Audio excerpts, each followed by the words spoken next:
Hi guys, it's Shahira and I'm back with my second video blog or video tutorial, and I'm sorry that my camera's crooked and my shoulders look like they're the wrong side or they're uneven. They're not in real life, it's just I can't get the camera stand to work. So basically this is the topic of how to get into modelling. I run my own blog, and that's shahirabarrettblogspot.com. And you can also get it through my website, and that's www.shahiraonline.com, and Facebook like page. And I often get comments or emails or mails, and one of the ones I get asked the most is, how do you get into modelling? Or how did I get into modelling? How can I get into modelling from somebody? So for a while I started to reply to people, and I'd be writing out a long email, but then I get asked again. And I'd either have to write it all out again, or I'd have to go and find the email or the mail and copy and paste it back to the new person who was asking me. It just got a bit too much. So my response lately to anyone who's been asking me, and if you're someone who's asked me and you've been waiting a while for this, I'm sorry, but I've just been saying I'm going to blog on it. So it's taken me a while to do it, but it just takes a bit of time. I thought the quickest way to do it would be to do a video blog, and that way if I forget to write anything I can fit it in my written blog. So I'll leave a link to my written blog below. So I'm going to say as much as I can say on the video, and then I might have extra pointers on my my written blog. So if you've just found this through YouTube and you're not following my blog, then go there and there'll be more tips, and so see the link below. Remember to subscribe. Okay, I've written down a few pointers on my little pad, just to remind me so I don't forget anything of how to get into modelling, so I want to make sure I make it as clear as possible for you all. The main thing is how I got into modelling. That's my experience, that's all I can tell you. You might get spotted for modelling, but you might be a while waiting for that to happen. You have to be in the right place at the right time. So if not, I'll just tell you how my own experience of getting into modelling. Basically why I decided to get into modelling was my best friend died in Christmas 2009. And after that, my mind just changed on life, and I started to think, life is so short, you've got to chase your dreams. I'm a big believer in chaser of dreams, that's what I always quote. And you just have to stop caring what people think and live your life for you. Do what it is that you want to do, and just whatever, if that's modelling, get up and do it, you know. So 4 months after my friend died, I started modelling, and that was in April 2010. So when I say I started modelling is I researched it and I did a modelling course, a one-day modelling course. Now I'm not sure if these exist in every country, so they might not exist in your country, so you'll have to do your own research and Google research on that. But they definitely are plentiful in Ireland. Nearly every agency is doing them now and has got on the bandwagon. But when I did mine, I did it with Absolute School of Modelling, and that's what I know, so that's all I can really talk about, that's my experience. Absolute School of Modelling is a one-day course, crash course in Modelling 101. So everything you need to know about modelling. So you basically in the morning you do your theory, you learn what you have to learn about networking and all the rest. Then you do your runway walking and you learn how to runway walk, and a crash course in that. And then you do a photo shoot and you get your 6 photos. I think it's 6, it could be 8, but I think it's 6. Anyway, the best thing about the Absolute School of Modelling course is that you get your photographs to start your portfolio. So you get 6 photographs, which is just more than enough to approach any agency, and it's a starter. It's a very good starter of your portfolio, which is a key thing when you're modelling. You have to have a portfolio. But if for any reason you can't do the course, it's not in your area or anything else, there's other ways around it as well. So if not, I have written on my pad, if you can't do the course, network. So Facebook is your best friend, all social media sites are your best friend, and get to know other people who are in the industry, from photographers to other models to makeup artists, stylists, all the rest. It's a very big industry, and just network on the social media sites and get to know people in the same industry that you want to get into. It will be your best friend throughout your modelling career. The next thing is time for print. So this is when, if you're an amateur model, you haven't started getting paid yet, you don't know what you're doing as such. So find an amateur photographer. If they're professional, they might want you to pay a fortune for a professional portfolio. So if you don't have the money, there's other ways around it. You can do time for print, which means work with an amateur photographer, or a photographer who's just wanting to build his portfolio and get more models modelling for him, amateur makeup artist, amateur stylist, that type of a thing. and then you all work for free, but you'll get your images in return.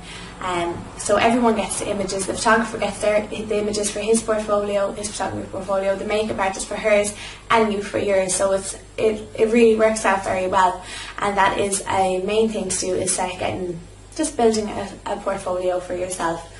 Next, there's a site called Model Mayhem, and you can go on there and you can upload your pictures for free. You can make your own free profile, kind of like a Facebook profile, but it says more stuff about you. Actually, kind of more like a Bebo profile, if you remember, because you used to write all stuff about you. So you'd write, I'm an amateur model and I'm looking to build my portfolio, or I've done a bit of modelling, this is the work experience I've done, and this is that type of work I'd like to do, or I'm a professional model and I only accept paid work, whatever it may be.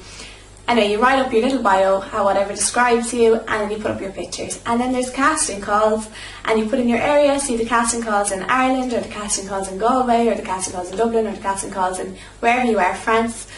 And if you're interested in them, you can go in and leave a little comment and say you're interested. And then the person who posted the casting call will go through and pick the suitable models that they need.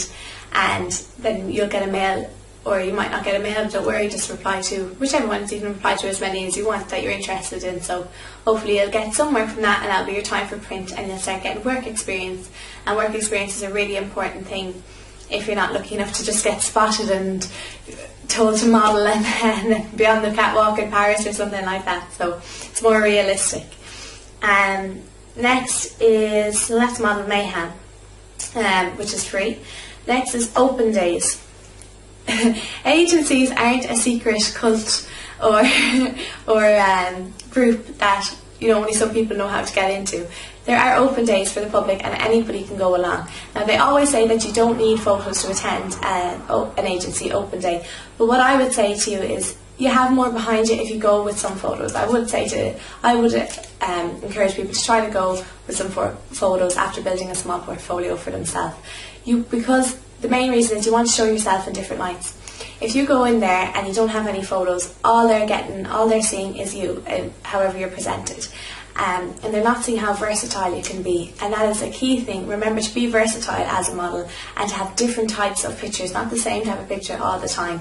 I have some pictures in my portfolio where I have a mohawk, and I'm wearing leather and everything, so it just shows me in a different light, that I can be kind of almost different characters. It's like acting a little bit, and the different things you can do. So don't limit yourself. Make sure you're versatile and you have those pictures to show for it, and you'll have a better chance of getting with an agency. If for some reason you're unsuccessful and you don't get with that agency that you go to the open day for, go to another one. And if you don't get into that one, go to another one. You'll get in somewhere. You might not be everyone's cup of tea. The main thing in the modelling industry is that you really have to have a thick skin. I mean, really thick. Not literally, but that you don't let things hurt you, because you will get rejected. You'll get rejected loads and loads and loads of different times, but you have to just keep going. It's what you want to do, so just don't ever give up, and you'll get there in the end. And just believe in yourself. I think you should always be your #1 supporter. As crazy as that sounds, but it works. You really have to push yourself. So there are the open days. Go to as many as you can till you get with the right agency, and you want to be with the right agency and who believe in you as well. You just don't want to be signed for the sake of signing with somebody. So you need it to be mutually beneficial, and don't pay any money to be with an agency, because sometimes they do that. Once you're with an agency, the work doesn't stop. It's my next bullet point. And what I mean by that is you can't get with an agency and then sit back and wait for phone calls to get work, because if you do that, you won't get any work. You have to get up, get your name out there more, still network on the social media sites and stuff like that. Ask for a go-see list from your agency, which is a list of clients, and you have to go and see them, meet with them, introduce yourself to them, show them your book, maybe leave them a comp card, which is a modelling card with some small pictures on it, and your statistics, which is your height and your measurements. So you have to go and do your go-sees. You're not getting paid to do them, but you have to make time to meet with them so that you can eventually get work and get paid work, hopefully. Once you're with an agency, the work doesn't stop. So I've said that already. Now the last thing I have written is don't be bitchy, and focus on yourself. If you went around focusing on other models and what they're doing, I mean, you'd have a hard time, because there's always going to be other models doing work, and the main thing is that you have to focus on yourself. It's, in a way, it's kind of a narrow-minded thing, but you just have to focus on the work you can do and what you're going to do next, because you won't get very far if you're dwelling on, oh, this model got such and such a job and why didn't I get that, or anything. You just have to focus on what you're doing, what you're able to do, and what you can do next, what you want to do. Focus on yourself. Don't be bitchy. People don't like that in any industry, but especially in the modelling industry. You know, if you're going around talking about another model, it won't get you very far, because you have to be able to get along with everyone. You have to be able to work with everyone if it comes to it, from photographers to hairstylists to stylists to makeup artists to other models that you work with. So don't be bitchy, try to get along with everybody. Next thing I'll say is the pageants. So things like Miss Ireland, Miss Universe Ireland, competitions like that. I've done my fair share of them, so you know they are worth doing. I think you learn from everyone that you're in to a certain extent, to a certain amount, I should say. You do learn from everyone you're in. It's a chance to practice your public speaking. It's a chance to practice your runway walking. So it is worth doing. It's definitely worth doing the pageants. But the only thing I would say to you is, if you're going into a pageant, make sure you know the requirements for that pageant. So just for example, there was a big controversy there recently. Everyone knows about the Miss Ireland competition. One girl won, and she was actually from Galway, from where I'm from, but then it turned out she was too old for the pageant. Now, she actually wasn't very old, but she was too old for the Miss World requirements. So therefore she couldn't be Miss Ireland going to Miss World, because she didn't suit the age limit or age bracket. But there are other requirements that might kind of go under the carpet a little bit, but they are there. For one, height. You have to be, I think it's 5'7" for Miss Ireland in your flat feet, so with no heels on and no shoes on at all. I think you can't be pregnant or have a baby, and I also think you can't be married, but I'm not sure. Just look them up yourselves, Google them. So if you're going into a competition that has a requirement, or a heat, say if you're going into Miss Cork, and if you win Miss Cork you go to Miss Ireland, look up the requirements for Miss Ireland so that you know what they are, because the person who will win Miss Cork or Miss Galway or Miss Dublin or whatever it is will have to suit the requirements to be in the Miss Ireland pageant. Otherwise you'd have to be very, very lucky and everyone else not suit the requirements either for you to win. So if you're a 5'5", you know, just know your chances aren't great for winning the actual competition. It would be more between the two people who were tall enough to be in the Miss Ireland competition. So just remember that. But I'm not saying don't enter them, because obviously I've entered loads of them, and you make friends that who are in the same industry and into the same thing as you, which is always great. You get your hair styled, you get to be glamorous for the day, but you also learn so much from it, from the public speaking to practicing your runway walking and just getting more confidence. It definitely helps you to grow in confidence, but just don't be disheartened or disappointed. It's not that you're not the prettiest, it's not that you're not the most suitable. Well, actually it would be the most suitable. It's just that you don't meet the requirements.